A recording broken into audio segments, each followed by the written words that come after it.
করছে। যুবক কি করছে? দান করছে। ভালো করে শোনেন, দানবীরদেরকে আল্লাহ কেন ভালোবাসে। আর আল্লাহ তাআলা বলছে কুলিল্লাহুম্মা মালিকাল মুলকি তুতিল মুলকা মান তাশাউ ওয়া তানজিউল মুলকা মিম্মান তাশাউ ওয়া তুইজ্জু মান তাশাউ ওয়া তুযিল্লু মান তাশাউ বিয়াদিকাল খায়র ইন্নাকা আলা কুল্লি শাইইন কাদির। আল্লাহু আকবার কোন। সব কিছুর মালিক কে? রাজত্ব দান করে কে? আবার ওই রাজত্বর সিংহাসন থেকে কান ধরে নামাইতে পারে কে? ইজ্জত দেওয়ার মালিক কে? সব কিছুর মালিক কে? এইটা নিয়ে ভালো করে শুনুন। এই আয়াতের তাফসীরের উপর যদি আমি কথা বলতে চাই লম্বা সময় লাগবে। আমি মূল কথাগুলো আপনাদের মাঝে বলবো যাতে সংক্ষিপ্ত করে বুঝাইতে পারি। ভিক্ষুকের মনে কষ্ট দেওয়া যাবে, খালি হাতে ফিরানো যাবে। সম্পদ দেয় কে? আবার সম্পদ নিতে পারে কে? সব কিছুর মালিক আল্লাহ। ভিক্ষুকের মনে কষ্ট দেওয়া যাবে না। আমরা বর্তমান সময় আমাদের ইমানটা দেখেন কি মজবুত। আমাদের ইমানটা কি মজবুত। আপনি বাসে চড়েন, রাস্তাঘাটে চলাফেরা করেন, যেখানে যান দেখবেন পকেটের ভিতর টাকা আছে। ভিক্ষুক এসে আপনার হাতে হাত বাড়াইছে যে আমাকে কিছু দেন, আর আপনি কি করতেছেন? মানি ব্যাগটা বাই করিয়া যেই টাকাটা আপনি কোনো দোকানে চালাইতে পারেন নাই, ওই টাকাটা একটা অন্ধের হাতে দিয়ে দিছে। এরকম মানুষ মনে নাই কে? কথা কন না কে ভাই? এরকম লোক আছে না নাই?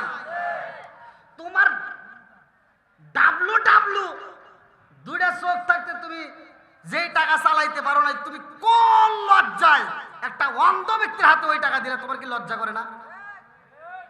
আবার বর্তমান একটা চক্র বের হয়েছে, আপনাদের এদিকে কি হয়েছে তা জানি না। বর্তমান কিছুদিন ধরে একটা চক্র বের হয়েছে, ভিক্ষুকের হাতে জাল টাকা ধরায় দেয়। ভিক্ষুকের হাতে 1000 টাকার নোট দেয়া ও 200 টাকা নিয়ে 800 টাকা দান করে দেয়। আছে না নাই? আপনারা মনে করতেছেন আমরা মনে করি খবর জানি না। আছে না নাই? ভাই রাগ করেন না। আপনি মনে করতেছেন আপনি লাভবান হয়েছেন না। আপনি যে কি করতেছেন আজকের ওয়াজটা শুনে নিয়ে যান, তাহলে আপনি বুঝবেন। আপনি যারে খালে পালাইতেছেন হে খালে পড়বে না, আপনি পড়বেন। কথা কোন ঠিক কিনা? এক ব্যক্তি, এত ধনাঢ্য ব্যক্তি, তার সম্পদ আল্লাহ এত পরিমাণ দিছে, সুন্দরী বউ নিয়ে ঘরের ভিতর আনন্দ খাইতেছে। কিতাবের ভিতরে আসছে, উল্লেখ করা হয় আর রহমানের তাফসির যদি বলে আল্লাহ যে কি দয়া কি মায়া, এটার যদি তাফসির পড়লি তাহলে এই বেদ জানা যাবে। তো যাই উনি ঘরের ভিতর নতুন বিবি নিয়ে রসের আলাপ করতেছে, গল্প করতেছে আর খাবার খাচ্ছে। নিয়ামত দিছে কে? খাবার দিছে কে? আল্লাহু খায়রুর রাযিকিন। রিজিকের মালিক কে? আল্লাহ। তা আর একটা ভিক্ষুক এসে হাত বাড়াইছে। বাড়ির ভিতর কেউ আসেননি, ক্ষুধার জ্বালা সহ্য করতে পারি না, একটু খাবার থাকলে দেন। আল্লাহু আকবার কর। নতুন বিবি ডাক দিয়া কয়ে স্বামী গো, ভিক্ষুকের আওয়াজও পাওয়া যায় না, জানি কোন ক্ষুধার্ত ব্যক্তি, বাচ্চা একটু খাবার দিতে হইব। এই ব্যক্তি ডাক দিয়া কই বিবি রে, ও বিবি বইসা যাও। আমাদের বংশের ভিতর কেউ ভিক্ষা দেয় না, আমাদের বংশের ভিতর ভিক্ষা দেওয়া পছন্দ করে না, আমরা কাউরে দান করতে পারি না। এই মহিলাটা ডাক দিয়া কয় স্বামী গো, আমার বংশের ভিতরে আমরা তো সবাই ভিক্ষা দেই, আমরা দান করতে পছন্দ করি। এই মুহূর্তে তাকে একটু খাউন দেন। বলে আমার ঘরে তো খাউন নাই। এই মহিলাটা ডাক দিয়া কয় স্বামী গো, আপনার প্লেট থেকে অল্প একটু খাউন দেন, আমার প্লেট থেকে একটু দিয়া ওনারে খাওয়াইয়া দেই। বলে না না না, আমি দিতে পারবো না। বলে তাইলে আমার প্লেটটা নিয়ে যান, ওই ভিক্ষুকরে যদি 8টা বইরা খাওয়াইতে পারেন স্বামী গো, আমার মালিকই খুশি হইয়া যাইব। আল্লাহু আকবার। এইবার ভিক্ষুকরে খাওন দিতে রাজি হয় না। মহিলাটা ডাক দিয়া কয় স্বামী গো, এই ভিক্ষুকটা বুঝে না খায়া রইছে, আর দেরি কইরেন না। এইবার স্বামী কয় তুমি বসো, আমি তার সাথে কথা বলতে চাই। গেটের সামনে যাইয়া ওই ভিক্ষুকরে কষ্ট দিয়া কথা বলে লাথি দিয়া তাড়াইয়া দেয়। বলে যা যা যা, অন্য কোন বাড়িতে চইলা যাও, আমার বাড়িতে কোনো খাউন নাই।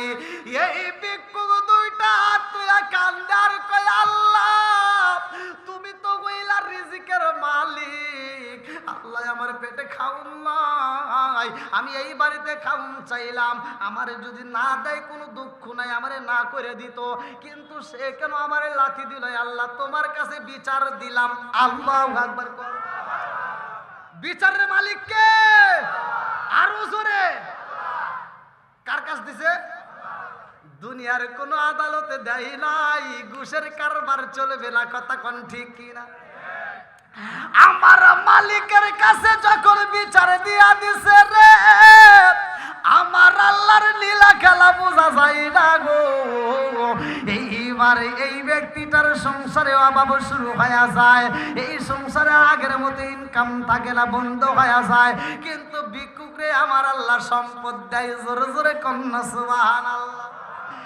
এই বাড়ির ভিতরে ইনকাম বন্ধ হয়ে যায়, এইবার স্বামী বিবিরে ডাকে দিয়া কয়, বিবি রে, আমার তো এরকম কোনোদিন ঘটনা ঘটে নাই, তুমি আমার বাড়িতে আসার কারণে এই দুঃখ দুর্দশা শুরু হয়ে গেছে, তোমার মতো বউ আমি রাখবো না।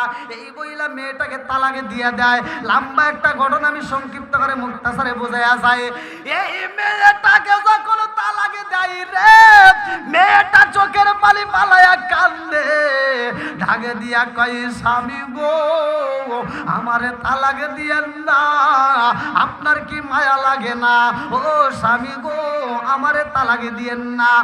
এই ছেলেটা তার উপর মেয়েটাকে বাড়ির থেকে বের কইরা দেয়। আমার আল্লাহ ভিক্ষুকরে এইবার কোটিপতি বানায়া দেয়। আল্লাহু আকবার।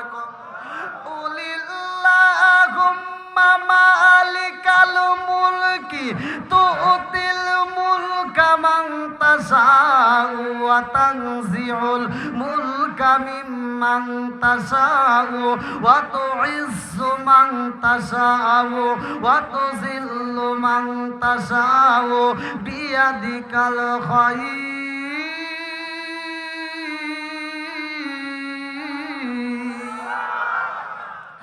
আমার আল্লাহ যখন সম্পদ বাড়াইয়া দেয়, ভিক্ষুকরে ধনী বানাইয়া দেয়, আর ধনীরে ভিক্ষুক বানাইয়া দেয়।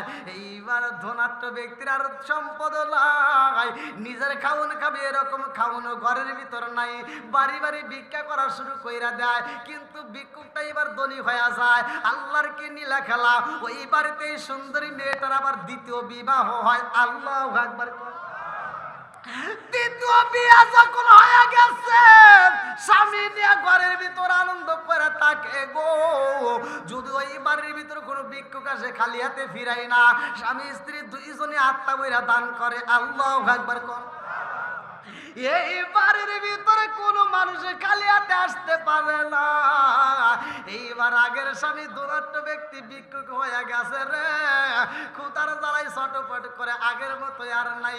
ওর কয়েকটা অভিশাপের কথা কিতাবের ভিতরে উল্লেখ করা হয়, তার ভিতরে আসলে মায়ের অভিশাপ, কিন্তু অত লম্বা ঘটনা আমি বলবো না।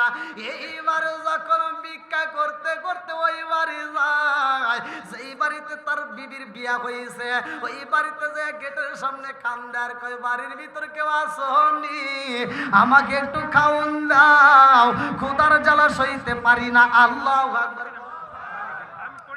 খুদার জ্বালা যখন সইতে পারে না, খাওন চাই, এই ঘরের ভিতর থেকে মেয়েটা ডাকে দিয়া কয়, স্বামী গো, ভিক্ষুকের কান্নার আওয়াজ পাওয়া যায়, এই মুহূর্তে ঘরের ভিতর যে খাউন গুলো আছে একটু তাড়াতাড়ি তাকে দিয়ে আসবেন নি। ঘরের ভিতর থেকে খাউন গুলো সাজাইয়া স্বামী স্ত্রী দুইজন মিলে আলোচনা করে। স্বামী ডাকে দিয়া কয়, বিবি রে, আমরা তো সকালবেলাও খাইছি, ও বিবি, এই মুহূর্তে যদি আমরা না খাইয়া আমাদের দুইজনের খানা যদি একত্রিত কইরা এই ভিক্ষুকরে দে, তিনি আত্মা বইরা খায় আমাদের জন্য দোয়া করবে। আল্লাহু আকবার। দেখেন, স্বামী স্ত্রী দুইজন মিলে বলতেছে, আজকে আমরা দুজনের খাবার একজনকে দান করে দেবো, চলো। এইবার যখন দুজনের খাবার একজনকে দান করার জন্য চলে গেছে, বিবি ঘরের ভিতর, স্বামী যায় যখন খাউনটা দিছে, দিয়ে আসো। আল্লাহু আকবার। দেখো ভিক্ষুকটার কি অবস্থা, কানতে কানতে ওর চোখ দিয়ে ময়লা জমে গেছে। যাও একটু পানি দিয়ে, এক গ্লাস পানি দিয়ে আসো।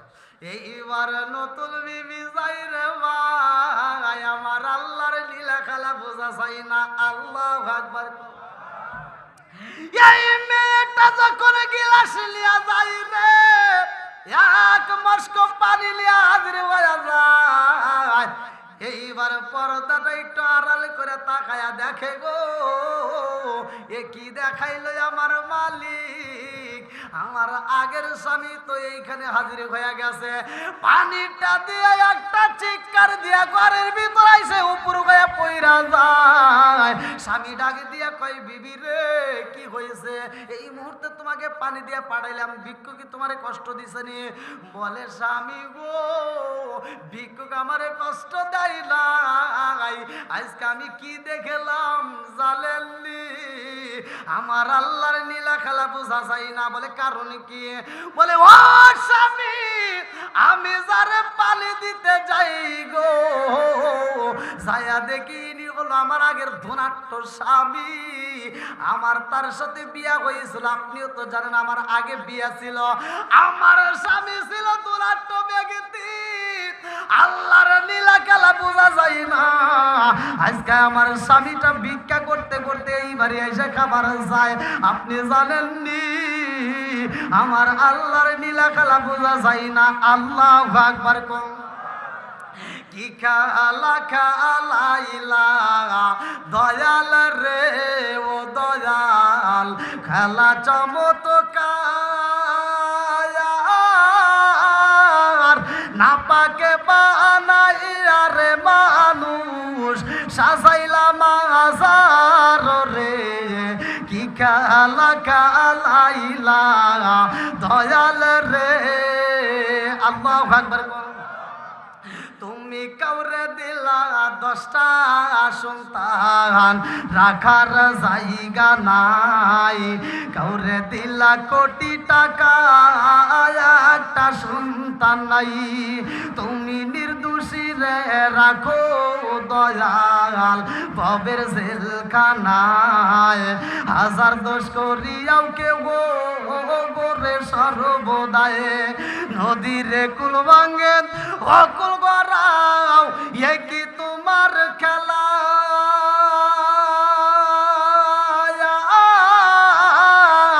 সকাল বেলার দনি ফকিরা কর সন্ধ্যা বেলায় রে, কি খেলা খেলাইলা দয়াল রে। আল্লাহু আকবার। এইবার স্বামী ডাক দিয়া কই, বিবি রে আমার আল্লাহর এই লীলা খেলা দেইখা তুমি পাগল হইছাও, আশ্চর্য হয়ে গেছাও। এর চাইতে আরো একটা বড় আশ্চর্য ঘটনা আছে, শুনবেন নি? বলতেই থাকবেন না কি কোন? আপনি এতক্ষণে কোন থেকে এলেন? আপনি তো পাইনি এতক্ষণে। এই যে গত মাহফিলে আইসে হয়তো এরকম পাম দিছে। সেদিন কথা দেন নাই? কথা তো দিছিলাম। আপনাদের কি ঘুম ধরছে ভাই? এই পিছনে শ্রমিক বাড়িতে ঘুম ধরছে? আমার কথাকে বুঝতেছেন? বোঝা যাচ্ছে তো? তাহলে আমরা দানের পক্ষে না বিপক্ষে? একসাথে বলেন, দানের পক্ষে না বিপক্ষে? এ ভাই আবার অনেকে যারা আওয়াজ দিতে চায় এরা চিন্তা করছে হুজুর যদি হান দান চায়। আমি এখন চাচ্ছি না তো ভাই, টেনশন করেন না। হ্যাঁ আলহামদুলিল্লাহ, আল্লাহ কবুল করুক সবাইকে, আমিন। এইবার স্বামী বলতেছে, এর চাইতে একটা বড় আশ্চর্য ঘটনা শুনবা। বিবি কয় কি? ওই দিন তোমাদের বাড়িতে যে ভিক্ষুক গেছিল, আমার মন বলে আমি সেই ভিক্ষুক। জোরে কোন সুবহানাল্লাহ। বলে মানে তোমারটা আগে শুনতে চাই, তোমার স্বামী ভিক্ষুকের সাথে কি ব্যবহার করছে? বলে আমার স্বামী তাকে খাবার দেয় নাই, প্লাস তাকে লাঠি দিয়ে আঘাত করছে, লাঠি দিয়ে ঘর থেকে বের করে দিচ্ছে বাড়ির থেকে। কয় তাহলে আমি সেই ভিক্ষুক। আল্লাহু আকবার। তাহলে ভিক্ষুক রে ধনী বানাইছে কে? আর ধনী রে ভিক্ষুক বানাইছে কে? সব কিছুর মালিক কে? সম্পদ থাকলেই কিন্তু সবকিছু পাওয়া যায়, সম্পদ থাকলেই সবকিছু হয়। ইজ্জত দেওয়ার মালিক এগুলি তো ভাঙ্গে না গেলে বুঝবেন না। আগেকার সময় মাতবাররা ছিল, বিচারক যারা ছিল, যারা বিচার করত, এরা বিচার করছে যে হ্যাঁ মাতবার, আগেকার মাতবাররা কি শিক্ষিত ছিল? শিক্ষিত ছিল। তখনকার মাতবাররা কি ছিল? হাস্তর হলক দিয়ে বিচার করছে। কি মুরবিতা করে নাই? হাস্তর দিয়া। হাস্তর দিয়ে বিচার করলে ওই বিচারের ভিতরে এই যে ঘুষ চলে নাই, কতক্ষণ না গিয়া যেই দিন থেকে শিক্ষিত বিচার ঢুকছে, কলমের খোসা ঢুকছে, ওই দিন থেকে খালি ঘুষ চলে। আছে না নাই? আমার কথা শুনলে অনেকের গায়ে আগুন জ্বলে, কিচ্ছু করার নাই, বলতেই হবে, এগুলো প্রকাশ করে দিতে হয়। শিক্ষিত সমাজে শিক্ষিত শয়তান আছে না নাই? আগেকার মাতবারের একটা ঘটনা বলি, যে মাতবার বিচার করতো হাস্তর দিয়া। তে একটা মাতবার যে বিচার করে, আর আনুষঙ্গিক চামচা মাতবার থাকে না, ওরা কি বোঝে না যে কি বিচার হয়? তে দ্বিতীয় সেকেন্ড মাতবার যে, ও সব বোঝে, মানে মাতবারের পরেই ওর ক্ষমতা। তে ও বাড়িতে যায়, বউকে কয় কি, এই বিবি, মাতবার যে বিচার করে, বিচার তো আমি কম বুঝি না, মাতবার যে বিচার করে ওটা তো আমি বুঝি, কিন্তু মাতবারের চেয়ারে তো বসে সাহস পাই না। তে বিবি কইতেছে, মহিলাদের বুদ্ধি মাঝে মাঝে নেওয়া লাগে। তে কইতেছে কি, তোমাকে মাতবারের চেয়ার দিব কেমনে? কারণ মাতবারের তো একটা কোট আছে, কি আছে? কোট আছে। মাতবারের যে একটা ব্যাস আছে, পোশাক আছে, তোমার তো এটা নাই। অতএব আগে একটা কোট কেনো। কি কেন? কোট। আগেকার সময় চুরি হয় নাই, শিং কাটে চুরি করে নাই মুরব্বী, এখনকার শিং কাটা আছে, এখন আর শিং কাটা নাই। তো মাতবার বিচার নেওয়া, মাতবার যে চেয়ার বসে, এখন তো এই যে দেখেন কি সোফা সেট দিছে, আগে কিন্তু এগুলো ছিল না। আগে ছিল মাতবারের জন্য একটা কাঠের চেয়ার, এখন কি আর আছে? এখন সব হয়েছে RFL। আগে এগুলো ছিল না, মাতবার বইছে কাঠের চেয়ারে, তারপরের যে মাতবার ও বইছে টুলে, তারপরে যে মাতবার ও বইছে ফিরাই, তারপরে যে মাতবার ও বইছে চটির উপরে। কি কথা ঠিক আছে নি? এই মাতবারটা বিচার করতে এত সুন্দর। তে সেকেন্ড মাতবার মাতবারি নেওয়ার জন্য চেয়ারে বসার জন্য বউয়ের কাছে কইতেছে, তাহলে কি করা যায়? তে বউ কয় একটা কোট কেন। কি কেন? কোট। তে ওই বউ কোট কেনার পরামর্শ দিতেছে রাইতে, ওই বাড়ির পাশ দিয়ে আবার চোর যাওয়ার সময় কথা শুনে আলাইছে। তে বউ কইতেছে যে আমার কাছে কিছু টাকা আছে, তুমি কিছু টাকা বইরা কালকে তুমি যাও, এই যে আপনাদের বাজারের নাম কি? মাগুরা বাজারে যাইয়া একটা কোট কিনবা।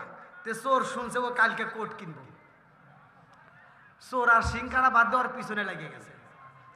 পরের দিন সকালবেলা চোর গোসল টোসল করে বউ কইতেছে আজকে চুরি করবো নগদ টাকা। তো মাতবাররা কিন্তু চালাক সুরত হয়, কথা কোন ঠিক কিনা? ওরা কিন্তু সাধারণ লোক হয় না, চালাক হয়। তে মাতবার যাবো কোট কেনার লাগে, আর ও কি আর চোরকে টাকা দিব? ও যাওয়ার আগে বউ যখন টাকা দিছে, এই টাকা নিয়ে ও পকেটে রাখে নাই, ও পকেটেও রাখে নাই, হাতেও রাখে নাই, ও লুঙ্গির নিচে একটা জাঙ্গে পড়ছে, জাঙ্গের ভিতরে পকেট আছে, সেই পকেটের ভিতরে টাকা ঢুকাইছে। আচ্ছা, এখন চোরের বাপ কি এখন তো টিয়া নিয়ে ফেলবো? ওর ক্ষমতা আছে। তে মাতবার যখন লুঙ্গির নিচে জাঙ্গে পড়ছে, জাঙ্গের ভিতরে পকেট আছে, পকেটের ভিতরে টাকা ঢুকাইয়া ও গেছে সেই মাগুরা মার্কেটে যা খালি ঘুরতেছে। চোর ওর পিছনে পিছনে ঘুরে ঘুরে কোনো চান্স পায় না। মাতবার আবার টের পাইছে যে আমার পিছনে লাগছে, কিন্তু প্রকাশ করতেছে না, এবার একজনকে তো সন্দেহ করা যায় না। তে মাতবার কয়েক দোকান ঘুরে ঘুরিয়া বিকেল বেলা একটা কোট পছন্দ হয়েই গেছে। তে তারপরেও চুরি করার চান্স পায় নাই। তো মাতবার কোট কিনেই ফেলাইব, আর ও মাথায় হাত দিয়ে করতেছে কি করলাম, সারাটা দিনই আমার বাটি। আর চোর চিন্তা করতেছে ওর টাকা নিতে পারি নাই, তাতে দুঃখ নাই, ওর কোটি চুরি করবো। কথা বোঝে না? রাগ ওঠে নাই? চোরের তো একটা রাগ আছে, তো আর পিছনে সারাটা দিন নষ্ট করছি এমনি এমনি, ওর কোট চুরি করবো আজকে। তো এইবার মাতবার আবার কোটটা কিনে ব্যাগের ভিতর করে নাই, আবার চালাক তো বোঝেন নাই, কোট কিনাই আমার মতো গায়ে দিয়ে হারাইছে। এখন কার চুরি করার অপশন আছে?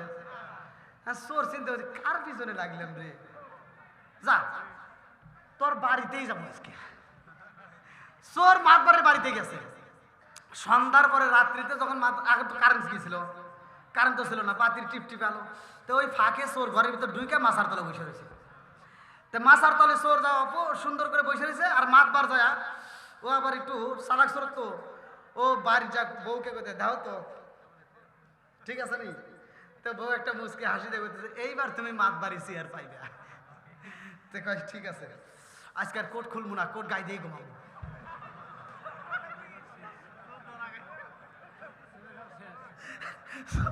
চোর মাথার দল দিয়ে কয় কার পাল্লাই পড়ছি রে কি রে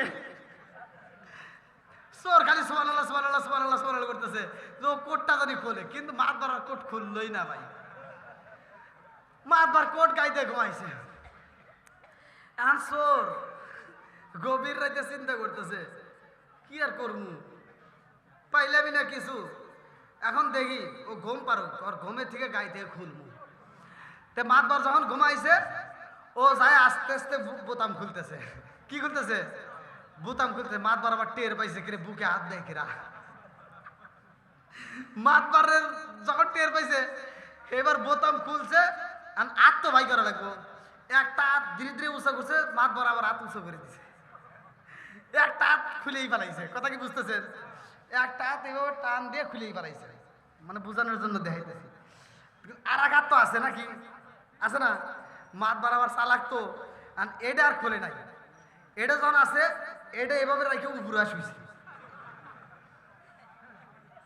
কথা কি বুঝছেন উপরে শুয়েছে চোর চিন্তা করছে এটা তো আর এইভাবে নেওয়া সম্ভব না ও কোন সময় আবার ঘুরে হুবো তখন নেওয়া যাবে কিন্তু মাতবার কিন্তু ঘুমে নাই কথা কোন ঠিক কিনা এখন মাতবার উপরে শুয়ে চাপ দিয়ে ধরে রাখছে দিব না আর চোর চিন্তা করছে তাহলে ওইটু ঘুম পারুক আমি দেখি আর কিছু আছে নাকি পোলাম আগেকার চোররা কিন্তু চাল চুরি করছে এখনকার চোররা কি চাল চুরি করবো আপনি ঘরের বাইরে রাখলেও আর নিবে না ও টানা টানা পছন্দ করে না নগদ টাকা স্বর্ণমন্য যা সেইতে নাই তো যাও মাতবার যখন এইভাবে উপরে শুয়েছে চোর এবার চিন্তা করতেছে তাহলে কি করা যায় এবার চোর চাউল নেওয়ার জন্য নিজের লুঙ্গি খুইলা মাতবারের হিতেনির সামনে আগে তার খাট মারছিল না নিচেই তো বিছনা করে শুয়েছে তো হিতেনির সামনে লুঙ্গি বিছাইয়া মাছার থেকে চাইল এনে খালি ডালতেছে ও যখন লুঙ্গি বিছাইছে এরকম ভাবে লুঙ্গি বিছাইছে চাইল আনবার গেছে লুঙ্গি খুলে এবার মাত বরাবর করছে কি লুঙ্গি অন্ধকারে টান দিয়ে নিয়ে হামলা দিচ্ছে কথা কি বুঝতেছেন মাত বার যখন কোষের ভিতর লুঙ্গি হামলা দিচ্ছে ও তার জানে না যে লুঙ্গি হারাইছে ও চাইল এনে খালি ডালতেছে আন্দাজ হ্যাঁ আন্দারে এনে খালি ডালতেছে এবার ঢালার পরে চাইলটা তো চাইল আনা শেষ এখন তো চাইলটা বান্ধা লাগবো লুঙ্গি দিয়ে চাইল বানবার লুঙ্গি নাই লুঙ্গি গো লুঙ্গি নাইকা নাইকে আর লুঙ্গি পায় না চোর মাথায় হাত দিয়ে বসে রয়েছে এদিকে মুয়াজ্জিন তো আর বোঝে নাই যে ওই ঘরে চুরি হইব আসান একটু দেরি করে দেবো তা তো আর বোঝে নাই মুয়াজ্জিনের সময় হয়েছে আসান দেওয়া রয়েছে চোর মাথায় হাত দিয়ে বসে রয়েছে মাত বারাবার চোখ খুলে কয় কি কি তুমি চোর নাকি মাতবার চোরে কইতেছে তুমি মাথায় হাত দিয়ে বসে রয়েছো তুমি চোর নাকি আর চোর মাথায় হাত দিয়ে কয় কি আমি চোর নাকি এটা ঠিক আছে তুমি তো কম না চোর কইতেছে আমি না চোর ঠিক আছে তুমি তো কম না তে মা দরকার কে আমার লুঙ্গি গো